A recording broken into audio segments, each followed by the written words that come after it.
Good morning, Leslie. Good morning. So you're an independent corporate director. What brings you to Risk Minds USA? I've been coming to this conference for a number of years. I'm a risk expert on most boards.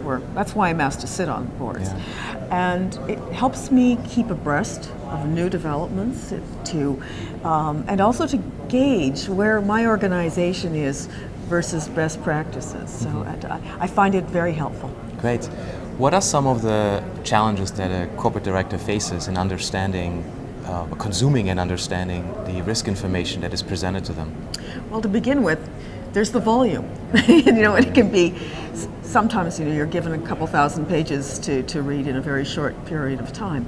But I think probably more to the point, it's that, as directors, we all have different expertise. It's a collective, it's a group of individuals with collective expertise sort of supporting the decision making. And I think for a lot of directors, if they have not had careers in this highly technical field, that probably just understanding the language is difficult. The concepts are difficult, which is really awkward because this really permeates every decision that they make. Yeah. So to become comfortable with risk management, I think is quite a challenge for many board members.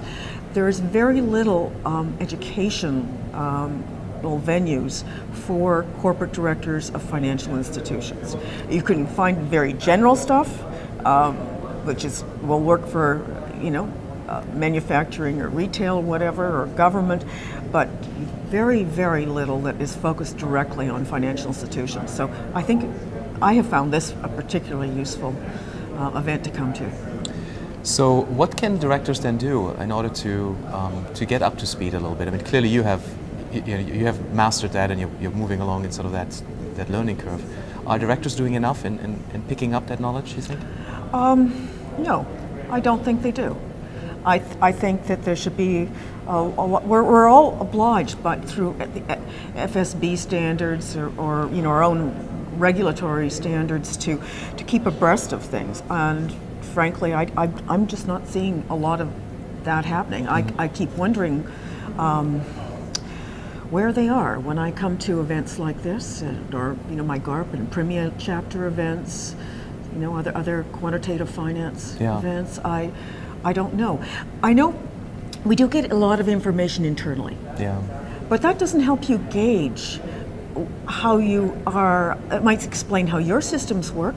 It might give you a sense of how robust your processes are within your own organization and whether you can trust the individuals giving you information. So it's very important to get that, to have that internal briefing. But I don't think it gives you a sense of what's coming down the pipeline and what your competitors are doing. If you had to give a piece of advice to CROs generally in the way in which they communicate about risk to their boards, what would that be? It's hard to give one piece of advice. I'd say understand where the board is coming from. Okay. I had a client once who was having a lot of difficulty with his board, and one piece of advice I gave him was to join a board, a charity, a community association, whatever, condo board. Get a feel for what governance is really about. It's a different kind of decision making. And I think once you can understand where the other side is coming from, it'll help you enormously to communicate with that side and to build trust, which is sort of essential to the success of that scenario. Yeah, absolutely. Well, that's great advice. Thank you so much, Leslie. You're welcome.